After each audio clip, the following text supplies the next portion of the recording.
एक गांव में जगदीश नाम का व्यक्ति रहता था जो स्वभाव से बड़ा ही हाजिर जवाब था। उन दिनों जगदीश का कामकाज ठीक नहीं चल रहा था।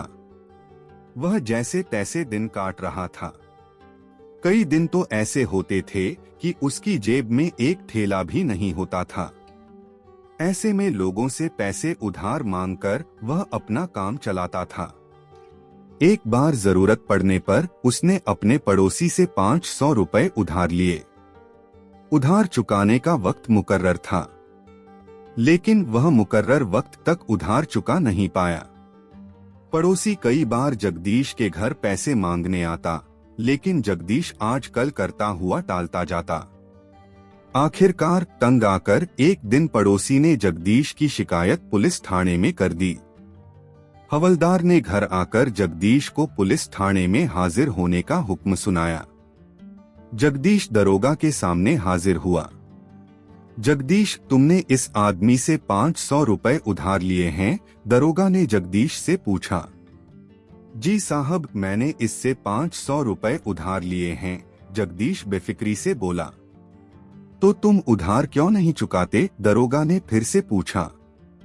साहब, मैं अब तक इसका उधार चुका नहीं पाया हूँ, लेकिन बहुत जल्द मैं पाई पाई चुका दूंगा, भले ही इसके लिए मुझे अपनी गाय और घोड़ा ही क्यों न बेचना पड़े, जगदीश भरोसा जताते हुए बोला। दरोगा कुछ कहते इसके पहले ही पड़ोसी बोल पड़ा, साहब ये झूठ बोल रहा है। इसके पास न गाय है ना ही घोड़ा, ये तो कंगाल है। 2 जून खाने को तरस रहा है। ये कहां से मेरे पैसे लौटाएगा? जगदीश विनम्रता से बोला, मेरा हाल तो इसके मुंह से ही आपने सुन लिया साहब। अब आप ही बताइए कि इस तन्हाली में मैं इतनी जल्दी कैसे इसका उधार चुका सकता हूँ? कहां से करूं इसके पैसे का बंदोबस्त, जब खाने के लाले पड़े हैं। जगदीश की हालत देख दरोगा ने पूरा मामला रफा दफा कर दिया और स्वयं ही उसके पड़ोसी के पूरे पैसे चुका दिए। इस प्रकार अपनी हाजिर जवाबी से जगदीश ने अपनी जान छुड़ाई और उस वक्त उधार चुकाने से बच गया। एक दिन की बात है। सुरेश अपने गांव के बाजार में घूम रहा था। उसका कबाब खाने का मन हुआ और वो कबाब की एक दुकान पर पहुंचा। वहां उसने देखा कि ढेर सारे लोग एक भिखारी को घेर कर खड़े हुए हैं। भिखारी कबाब वाले के सामने गिड़गिड़ा रहा है। यह नजारा देख सुरेश हैरान हुआ। उसने कबाब वाले से पूछा, क्या हुआ जनाब, इस तरह यहाँ भीड़ क्यों लगी है? और इस शख्स ने क्या किया है? ये इस तरह क्यों गिड़गिड़ा रहा है? कबाब वाला बोला, कुछ देर पहले ये भिखारी मेरे पास आया और इसने मुझसे मेरे चूल्हे पर अपने साथ लाई रोटी सेंकने की इजाजत मांगी। मैंने इजाजत दे दी, लेकिन इसने मेरे चूल्हे की जगह मेरे तवे पर रोटी सेकी। उस तवे पर कुछ देर पहले मैंने कबाब बनाया था। इस कारण कबाब की खुशबू इस भिखारी की रोटी में चली गई। मैं उस खुशबू के पैसे मांग रहा हूँ, ये दे नहीं रहा। सारी बात जानने के बाद सुरेश भिखारी से बोला, क्यों तुम्हें पता नहीं है कि हर चीज का मोल होता है? जब भी दूसरों की वस्तुएं इस्तेमाल की जाए तो उसका मोल चुकाना पड़ता है। तुम्हें भी चुकाना पड़ेगा। सुरेश की बात सुनकर कबाब वाला बहुत खुश हुआ। भिखारी यह बात सुनकर अपने कुर्ते की जेब टटोलने लगा। उसकी जेब में कुछ सिक्के पड़े थे जो उसकी दिन भर की कमाई थी। उसने वे सारे सिक्के निकाले और कबाब वाले की ओर बढ़ाने लगा। तब सुरेश ने उसके हाथ से सिक्के ले लिए और बोला, तुम्हारी तरफ से मैं इन्हें ये सिक्के दे देता हूँ। भिखारी ने सारे सिक्के सुरेश के हाथ में दे दिए। सुरेश उन सिक्कों को कबाब वाले के कान के पास ले गया और खनखनाने लगा। उन सिक्कों की खनक सुनने के बाद कबाब वाला बोला, अब जरा मुझे ये सिक्के हाथ में लेने दो। नहीं जनाब, इस भिखारी ने आपके कबाब की खुशबू ली थी, उसे खाया नहीं था। इसलिए आप भी सिक्कों की खनखनाहट सुनिए, उसे लेने का हक आपको नहीं है। यह कहकर सुरेश ने सिक्के वापस भिखारी के हाथ में दे दिए। कबाब वाले का मुंह उतर गया था। भीड़ सुरेश की तारीफ करते हुए वहां से छंट गई। एक दिन एक आदमी रमेश के पास आया और बोला, रमेश, मैं बहुत परेशान हूँ। मैं तुम्हारे पास सलाह लेने आया हूँ। बताओ तुम्हें क्या परेशानी है? रमेश ने पूछा। मेरी परेशानी मेरा घर है। मैं एक बहुत ही छोटे से घर में अपनी बीवी और 3 बच्चों के साथ रहता हूँ। घर में इतनी कम जगह है कि वहां रहना मुश्किल है। लेकिन इतने पैसे मेरे पास नहीं है कि बड़ा घर ले सकूं। अब तुम ही बताओ कि मैं क्या करूं? आदमी ने अपनी परेशानी बताई। उसकी परेशानी सुनकर रमेश ने पूछा, क्या तुम्हारे पास मुर्गियां है? हाँ है। तो आज से तुम उन्हें अपने घर के बाहर नहीं, अंदर रखना। रमेश शांत भाव से बोला। आदमी हैरान था, मगर उसने सोचा कि जैसा रमेश कह रहा है वैसा ही करके देखता हूँ।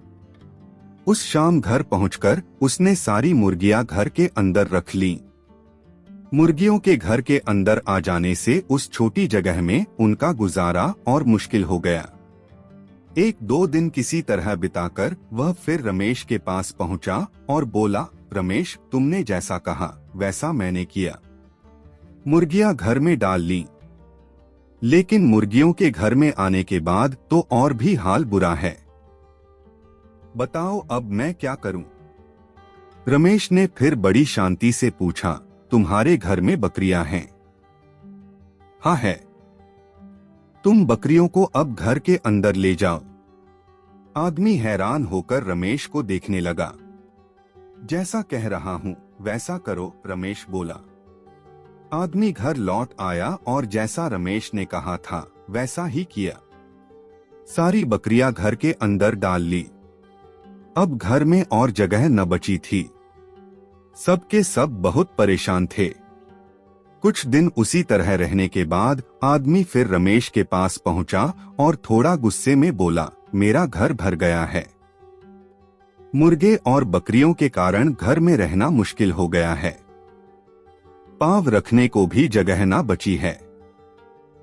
उसकी बात पर ध्यान दिए बगैर रमेश ने पूछा, तुम्हारे घर गधा है तो क्या उसे भी घर में डाल लूं? आदमी थोड़ा गुस्से और थोड़ा हैरानी में बोला। हाँ, रमेश ने मुस्कुराते हुए जवाब दिया। आदमी घर चला गया और गधे को घर में डाल दिया। मुर्गियों, गधे और बकरियों के साथ किसी तरह उसने और उसके परिवार ने कुछ दिन गुजारे। सब बहुत परेशान थे। जब रहा न गया तो आदमी फिर रमेश के पास पहुंचा और बोला, ये कैसी सलाह दी है तुमने? जीना मुश्किल कर दिया है। मैं ही गधा था जो तुम्हारे पास सलाह मांगने आया था। क्या घर में बिल्कुल जगह नहीं? रमेश ने पूछा। मैंने तुमको पहले ही बताया था कि मेरा घर बहुत छोटा है और हम इंसानों के रहने के लिए भी वहां जगह नहीं। ठीक है, तो ऐसा करो कि उन मुर्गियों, बकरियों और गधे को घर से बाहर निकाल दो। आदमी ने घर लौटकर मुर्गियों, बकरियों और गधे को घर से बाहर निकाल दिया। उसके कुछ दिन बाद वह फिर रमेश के पास आया और उसका शुक्रिया अदा करने लगा। रमेश, तुमने सच में कमाल की सलाह दी थी। अब सच में मैं और मेरा परिवार उस छोटे से घर में बहुत खुश हैं। उन जानवरों को घर से बाहर निकालने के बाद हमें घर में काफी जगह लगने लगी है, जहां हम आराम से रह रहे हैं, बिना किसी शिकायत के। अब हमने सीख लिया है कि जो पास है उसका कैसे सही तरीके से प्रबंध करें और उसके साथ कैसे खुश रहें। शुक्रिया। जो स्रोत हमारे पास हैं, हमें उसका सही प्रबंधन सीखना चाहिए। एक दिन सागर जी अपने गांव के बाजार में घूम रहे थे। वे हमेशा की तरह अपनी हाजिर जवाबी और चतुराई के लिए मशहूर थे। बाजार में चलते हुए सागर जी को एक दुकानदार ने रोका और कहा, क्या आप मुझे यह बता सकते हैं कि मैं अपनी दुकान में ज्यादा ग्राहक कैसे ला सकता हूँ? सागर जी ने थोड़ी देर सोचा और फिर मुस्कुराते हुए कहा, तुम्हारी दुकान के बाहर एक बड़ा सा ताला लगा दो। दुकानदार हैरान हो गया और बोला, लेकिन सागर जी, अगर मैं दुकान को ताला लगाकर बंद कर दूंगा तो ग्राहक अंदर कैसे आएंगे? सागर जी ने हंसते हुए कहा, ताला मत लगाओ, बस एक बड़ा सा ताला बाहर लटका दो और एक बड़ा सा बोर्ड लगा दो जिस पर लिखा हो, सिर्फ बुद्धिमान लोग ही इस ताले को खोल सकते हैं। दुकानदार ने सागर जी की बात मान ली और अगले दिन दुकान के बाहर एक बड़ा सा ताला और बोर्ड लटका दिया। गांव के लोग जब बाजार आए तो उन्होंने ताला और बोर्ड देखा और यह जानने के लिए उत्सुक हो गए कि आखिर यह ताला कैसे खुलता है। एक एक करके सभी लोग ताला खोलने की कोशिश करने लगे। दुकानदार ने ध्यान दिया कि दुकान के बाहर लोगों की भीड़ जमा हो गई है। दुकानदार ने मुस्कुराते हुए सागर जी को देखा और पूछा, सागर जी, अब मैं क्या करूं? सागर जी ने कहा, अब जब सभी लोग यहाँ इकट्ठा हो गए हैं तो ताला खोल दो और उन्हें दुकान के अंदर आने दो। दुकानदार ने ताला खोला और लोगों को अंदर बुलाया।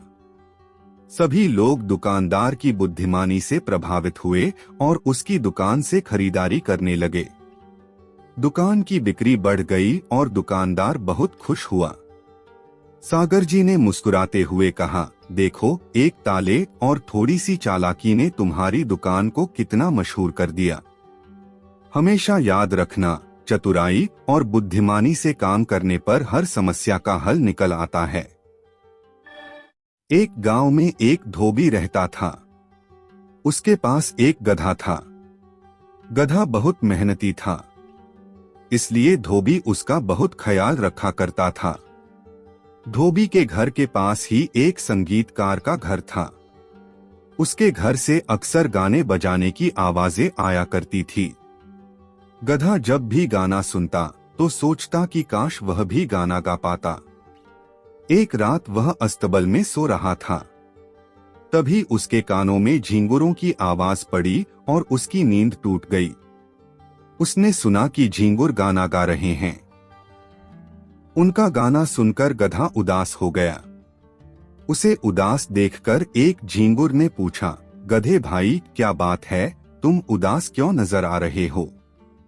गधे ने दुखी मन से कहा, तुम सब कितना अच्छा गाते हो। काश मैं भी इसी तरह गा पाता। तुम भी गा सकते हो गधे भाई, कोशिश करके देखो, झींगुर ने कहा। गधा गाना गाने लगा, लेकिन उसकी आवाज बेसुरी थी। वह फिर उदास हो गया और बोला, मेरी आवाज बहुत बेसुरी है, मैं नहीं गा पाऊंगा। तब एक झींगुर ने उसे सलाह दी, तुम्हें अपनी आवाज मधुर करनी है तो कल से ओस पिया करो। देखना, कुछ ही दिनों में तुम हमसे भी ज्यादा सुरीले हो जाओगे। गधे को ये सलाह जंच गई। अगले दिन से उसने खाना पीना छोड़ दिया और ओस पीने लगा। एक दो दिन तक तो धोबी का ध्यान इस तरफ नहीं गया कि गधा खा पी नहीं रहा है। लेकिन कुछ दिनों बाद उसे गधे के अस्तबल में चारा जस का तस पड़ा मिलने लगा और गधा भी कमजोर दिखाई देने लगा, तो उसे चिंता हुई। उसे लगा कि गधा बीमार है, इसलिए खा पी नहीं रहा है। वह गधे को एक वैद्य के पास ले गया। वैद्य ने गधे के लिए दवाइयां दी। धोबी गधे को दवाइयां खिलाने लगा, लेकिन गधे पर कोई असर नहीं हुई। उसने खाना पीना शुरू नहीं किया और वह दिन पर दिन और कमजोर होने लगा। धोबी चिंता में पड़ गया कि आखिर उसके गधे को हुआ क्या। गधे का हाल एक मकड़ा देख रहा था। वह सारी स्थिति जानता था। एक दिन वह गधे के पास गया और बोला, गधे भाई, तुम क्यों उसके भरोसे खाना पीना छोड़कर बैठे हो? इस तरह तुम सुरीले बनो या न बनो, बीमार जरूर हो जाओगे। गधे ने उत्तर दिया, मैं झींगुरों की तरह सुरीला गाना गाना चाहता हूँ मकड़े भाई, इसलिए भूखे प्यासे रहकर ये परेशानी सह रहा हूँ। मकड़े ने उसे समझाते हुए कहा, गधे भाई, मेरी बात ध्यान से सुनो। मैं बहुत अच्छा जाला बना सकता हूँ, लेकिन यदि मैं तुम्हारी तरह बोझ उठाना चाहूँ तो नहीं उठा सकता। उसी तरह तुम बोझ उठा सकते हो, लेकिन जाला नहीं बना सकते, न ही झींगुर की तरह गा सकते हो। हर जीव में अलग गुण और प्रतिभा होती है। तुम्हें उसका सम्मान करना चाहिए। जो कार्य तुम कर नहीं सकते, उसके पीछे क्यों अपनी वह प्रतिभा नष्ट कर रहे हो जिसमें तुम उत्तम हो। तुम्हारा मालिक भी तो तुम्हारी उसी प्रतिभा के कारण तुम्हें प्यार करता है। मेरी इस बात को समझो और कल से खाना पीना शुरू कर दो। गधे को मकड़े की बात समझ में आ गई। उसने अगले दिन से चारा खाना शुरू कर दिया। उसे खाता पीता देख धोबी ने सोचा कि वैद्य की दवा काम कर गई। वह खुश था कि उसका गधा ठीक हो गया। वह गधे के लिए और चारा ले आया और उसके पीठ पर हाथ फेरकर दुलार करने लगा। दूसरों की नकल करने के बजाय अपने गुणों का महत्व पहचानो और उसका सम्मान करो। दो व्यक्ति एक साथ यात्रा पर निकले। दोनों एक रास्ते से गुजर रहे थे कि रास्ते में उन्हें एक बटुआ पड़ा मिला। एक व्यक्ति ने बटुआ उठा लिया। बटुआ भारी था। भार के द्वारा अंदाजा लगाते हुए वह व्यक्ति बोला, मैं कितना खुशनसीब हूं कि मुझे रास्ते में ये बटुआ पड़ा मिला। इसके वजन से लग रहा है कि इसमें काफी पैसे होंगे। ये सुनकर दूसरा व्यक्ति तुनक कर बोला, तुम अकेले कैसे खुशनसीब हुए? मैं भी तुम्हारे साथ हूं। हम साथ यात्रा पर निकले हैं। यात्रा के दौरान हमें जो भी वस्तु मिले, अच्छी या बुरी, उस पर हम दोनों का अधिकार है। इसलिए इस बटुए पर हम दोनों का अधिकार है। बिल्कुल नहीं, इस बटुए को मैंने उठाया है और इसलिए इसमें जो भी है उस पर सिर्फ और सिर्फ मेरा अधिकार है, पहले व्यक्ति ने कहा। दोनों में बहस होने लगी। तभी अचानक उन्हें कुछ लोगों की आवाज सुनाई पड़ी। वो रहा मेरा बटुआ। वही है चोर जो मेरा बटुआ लेकर भाग रहे हैं। दोनों ने पलटकर देखा। लठ पकड़े लोगों की भीड़ उनकी तरफ आ रही थी। उन्हें देखकर पहला व्यक्ति डर गया और कहने लगा, अगर ये लोग हम तक पहुंच गए तो बटुआ चुराने का इल्जाम डालकर हम दोनों की पिटाई करेंगे और हमारा बटुआ छीन लेंगे। अब हम क्या करें? ये सुनकर दूसरा व्यक्ति बोला, हमारा नहीं तुम्हारा बटुआ। भूल गए, अभी तो तुम कह रहे थे कि ये बटुआ तुमने उठाया है और इस पर सिर्फ तुम्हारा अधिकार है, इसलिए अब तुम ही भुगतो। ये कहकर वह व्यक्ति वहां से भाग गया।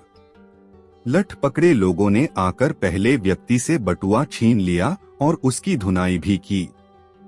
यदि हम किसी से अच्छे वक्त में कन्नी काटते हैं तो बुरे वक्त में उससे किसी भी प्रकार की आशा नहीं रखनी चाहिए। बहुत समय पहले की बात है। एक राज्य में एक राजा रहता था। वह अक्सर वेश बदलकर अपने राज्य के गांव और नगरों के भ्रमण पर निकलता और प्रजा के हालचाल लिया करता था। एक दिन वह हमेशा की तरह वेश बदलकर भ्रमण पर निकला। एक रास्ते पर पहुंचकर उसे विचार आया कि क्यों न मैं अपने राज्य के लोगों की परीक्षा लूं। आखिर मुझे भी तो पता चले मेरे राज्य की प्रजा के चरित्र का। उसने एक रास्ते के किनारे पड़ा एक बड़ा सा पत्थर रास्ते के बीचों बीच ढकेल दिया। रास्ते के बीचों बीच आ जाने की वजह से पत्थर ने आधा रास्ता घेर लिया था। वह रास्ते पर अवरोध की तरह था। राजा पेड़ के पीछे छुप गया और देखने लगा कि कौन उस रास्ते के पत्थर को हटाता है। कई लोग उस रास्ते से गुजरे और रास्ते पर पड़े पत्थर को देखकर अपनी असुविधा जताने लगे।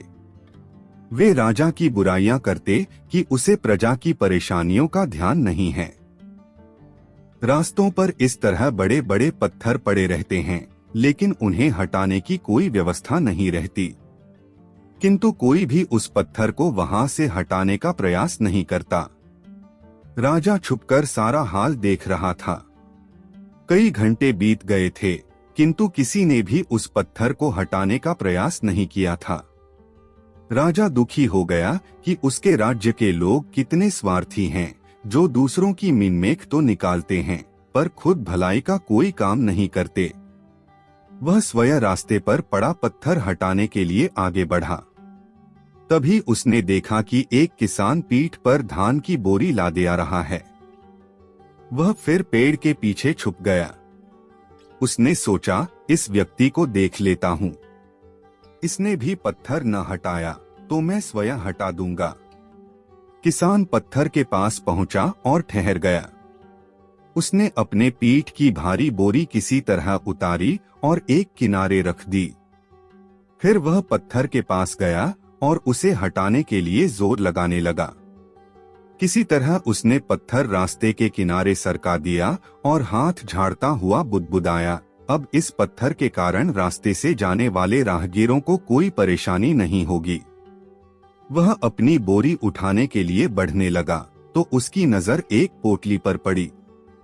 वह उसी स्थान पर थी जहां पत्थर पड़ा था। राजा ने ही वह पोटली पत्थर के नीचे दबाई थी। उसके साथ एक पत्र भी था। किसान ने पत्र पढ़ा। उसमें लिखा था, ये पोटली राज्य के राजा की तरफ से रास्ते का पत्थर हटाने वाले व्यक्ति का पुरस्कार है। किसान ने पोटली खोली। उसमें सोने के सिक्के थे। उसने मन ही मन राजा का धन्यवाद किया। फिर सोने के सिक्कों की पोटली कमर में बांधकर और धान की बोरी पीठ पर लादकर अपने घर की ओर चला गया। रास्ते में आने वाली हर बाधाएं उन्नति का अवसर है, इसलिए बाधाओं से डरे नहीं, उनका सामना करें और उन्हें हटाकर जीवन में तरक्की के मार्ग पर आगे बढ़े। परोपकार करने वाले व्यक्ति को परोपकार का शुभ फल अवश्य मिलता है। एक समय की बात है, एक शांतिपूर्ण और हरे भरे राज्य में स्वर्णिम नगर नामक एक सुंदर नगर बसा हुआ था। इस नगर में राजा हेमराज और रानी सुमति राज्य करते थे। राजा और रानी का राज्य न्याय और प्रेम पर आधारित था और उनके राज्य में हर कोई खुशहाल था। राजा रानी की एक ही संतान थी, उनकी प्यारी बेटी राजकुमारी अदिति। अदिति न केवल अपनी सुंदरता के लिए प्रसिद्ध थी, बल्कि उसकी दया और बुद्धिमत्ता भी अद्वितीय थी। राजकुमारी अदिति का बचपन महल में ही बीता। उसे तरह तरह की कलाओं और विद्या की शिक्षा दी गई थी। अदिति का मन हमेशा प्रकृति के पास ही रहता था। उसे फूलों, पक्षियों और जंगलों से बहुत लगाव था। वह रोजाना महल के बागीचे में जाती और पक्षियों से बातें करती। लेकिन अदिति की जिंदगी में एक रहस्य भी था, जिसे केवल राजा और रानी जानते थे। अदिति वास्तव में एक परी थी। जब वह जन्मी थी, तब एक जादुई घटना घटी थी। रानी सुमति ने सपना देखा था कि एक दिव्य स्त्री उनके पास आई और कहा, तुम्हारी बेटी अदिति एक विशेष शक्ति के साथ जन्म लेगी। वह एक परी है जो इस राज्य की रक्षा करेगी। लेकिन एक समय आएगा जब उसे अपनी पहचान छुपानी होगी और कठिन परीक्षाओं से गुजरना होगा। राजा और रानी ने इस रहस्य को गुप्त रखा और अदिति को साधारण जीवन जीने दिया। लेकिन अदिति के भीतर कुछ विशेष था। उसे अक्सर अद्भुत सपने आते थे और वह जादुई शक्तियों का अनुभव करती थी।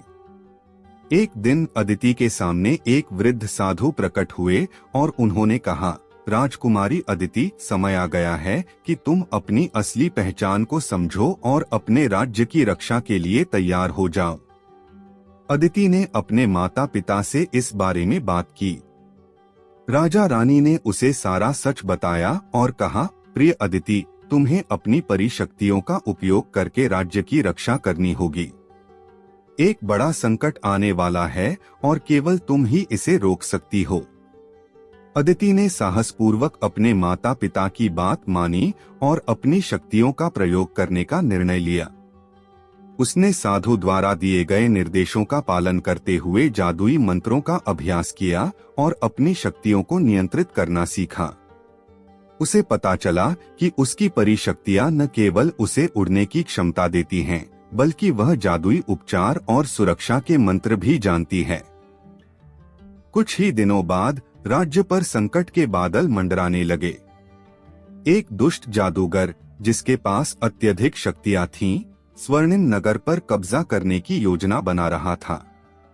वह जादूगर, जिसका नाम रावणेश था, अपने काले जादू से राज्य को अंधकार में धकेलना चाहता था।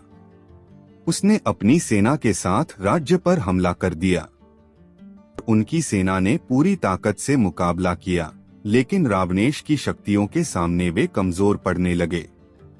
अदिति ने अपने पिता को आश्वासन दिया और कहा, पिताजी, अब समय आ गया है कि मैं अपनी परिशक्तियों का उपयोग करूं। मैं इस संकट को टाल दूंगी। अदिति ने अपने परी रूप को धारण किया और अपनी जादुई शक्तियों का उपयोग करते हुए रावणेश का सामना किया।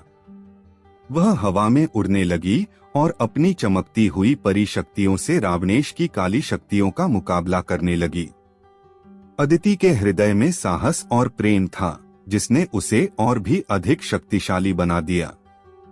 रावणेश ने अदिति पर अपने जादू से हमला किया, लेकिन अदिति ने अपने दिव्य शक्तियों का उपयोग करते हुए उसे विफल कर दिया। उसने एक जादुई घेरा बनाया और रावणेश को उसमें कैद कर लिया। अदिति ने अपने मंत्रों का प्रयोग करते हुए रावणेश की शक्तियों को समाप्त कर दिया और उसे हमेशा के लिए निष्क्रिय कर दिया। राज्य के लोग अदिति की वीरता और उसकी परी शक्तियों को देखकर आश्चर्यचकित थे। उन्होंने कभी सोचा भी नहीं था कि उनकी प्यारी राजकुमारी इतनी शक्तिशाली हो सकती है। अदिति ने राज्य को संकट से बचा लिया था और उसकी बहादुरी की कहानियां पूरे राज्य में फैल गईं। सच्ची शक्तियां उन लोगों के भीतर होती हैं जो प्रेम और साहस के साथ जीवन जीते हैं। किसी भी संकट का सामना करने के लिए हमें अपने भीतर की शक्तियों को पहचानना और उनका सही उपयोग करना आवश्यक है। एक समय की बात है, एक छोटे से गांव में एक घमंडी जादूगर रहता था। उसका नाम था गोगा। गोगा के पास अद्भुत जादुई शक्तियां थीं, जिनकी वजह से वह गांव में बहुत प्रसिद्ध था। लेकिन उसकी प्रसिद्धि ने उसे अत्यधिक घमंडी बना दिया था। वह हमेशा खुद को सबसे श्रेष्ठ मानता था और गांव वालों को तुच्छ समझता था। गोगा का घर गांव के बाहरी हिस्से में था, जहां वह अपनी जादुई किताबों और औजारों के साथ रहता था। वह कभी भी गांव वालों की मदद के लिए तैयार नहीं होता था, बल्कि उन्हें अपने जादू से डराता और उनके ऊपर रौब जमाता था। अगर किसी गांव वाले को कोई समस्या होती और वे गोगा के पास मदद के लिए आते, तो वह उन्हें अपमानित करता और उनकी समस्या को और बढ़ा देता। एक दिन गांव में एक बूढ़ी औरत, जिसका नाम दयाबेन था, गोगा के पास आई। उसने गोगा से विनती की, मेरे बेटे को एक गंभीर बीमारी हो गई है, कृपया उसकी मदद करो। गोगा ने हंसते हुए कहा, तुम्हारे बेटे की बीमारी से मुझे क्या, मैं कोई वैद्य नहीं हूँ। जाओ यहाँ से और मुझे परेशान मत करो। दयाबेन दुखी मन से वापस चली गई। गांव वाले गोगा के इस व्यवहार से बहुत निराश थे, लेकिन वे उसकी शक्तियों से डरते थे और उसका सामना करने की हिम्मत नहीं जुटा पाते थे। कुछ दिनों बाद गांव में एक रहस्यमयी यात्री आया।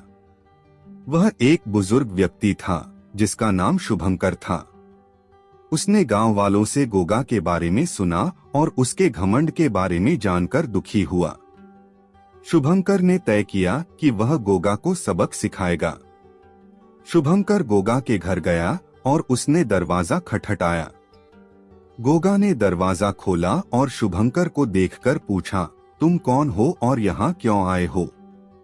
शुभंकर ने विनम्रता से कहा, मेरा नाम शुभंकर है और मैं दूर के देश से आया हूँ। मैं एक साधारण यात्री हूँ और मैं आपकी महानता के बारे में सुनकर यहाँ आया हूँ। क्या आप मुझे अपने कुछ जादुई करतब दिखा सकते हैं? गोगा को यह सुनकर बहुत अच्छा लगा और उसने अपनी सभी शक्तियों का प्रदर्शन करना शुरू किया। उसने आग से खेला, पानी को हवा में उछाला और हवा में उड़ते हुए फूलों की वर्षा कर दी। शुभंकर ने यह सब बहुत ध्यान से देखा और प्रशंसा की। शुभंकर ने फिर कहा, गोगा, तुम सचमुच महान हो, लेकिन क्या तुम एक साधारण आदमी को जादू सिखा सकते हो? गोगा ने गर्व से कहा, बिल्कुल, लेकिन तुम्हें पहले यह साबित करना होगा कि तुम इसके योग्य हो। गोगा ने मुस्कुराते हुए कहा, ठीक है, मैं तुम्हारी परीक्षा लेने के लिए तैयार हूँ।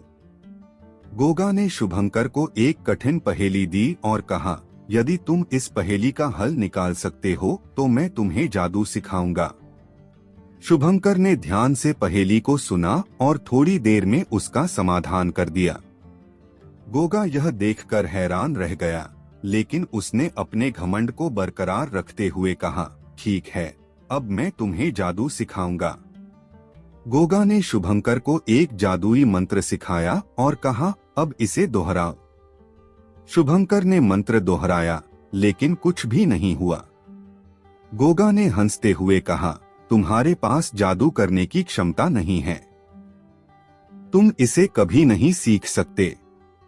शुभंकर ने मुस्कुराते हुए कहा, गोगा, जादू सिर्फ मंत्रों में नहीं होता, यह दिल और आत्मा की शुद्धता में होता है। तुमने अपनी शक्तियों का उपयोग घमंड और अहंकार के लिए किया है, न कि दूसरों की मदद के लिए। यही कारण है कि तुम्हारी शक्तियां अब तुम्हारे नियंत्रण से बाहर हैं।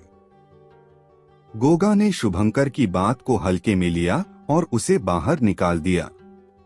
लेकिन अगले दिन गोगा ने महसूस किया कि उसकी जादुई शक्तियां कमजोर हो रही हैं। वह जितना ज्यादा जादू करने की कोशिश करता, उसकी शक्तियां उतनी ही कम होती जाती। गोगा को अपनी गलती का एहसास हुआ और उसने गांव वालों से माफी मांगने का निर्णय लिया। उसने सबसे पहले दयाबेन से माफी मांगी और उसके बेटे की बीमारी ठीक करने के लिए अपनी बची हुई शक्तियों का उपयोग किया। गोगा का घमंड टूट चुका था। अब उसने दूसरों की मदद करने का संकल्प लिया। गांव वाले गोगा के इस बदलाव को देखकर बहुत खुश हुए और उन्होंने उसे माफ कर दिया। शुभंकर ने भी गोगा के इस परिवर्तन को देखा और उसे आशीर्वाद दिया। उसकी जादुई शक्तियां उसे वापस मिल गई। उसके बाद वह हमेशा अपनी जादुई शक्तियों से लोगों की मदद करने लगा। घमंड और अहंकार हमें दूसरों से दूर कर देते हैं और अंततः हमारी अपनी शक्तियों को भी कमजोर कर देते हैं। सच्ची शक्ति दूसरों की मदद करने और सदा विनम्र बने रहने में है।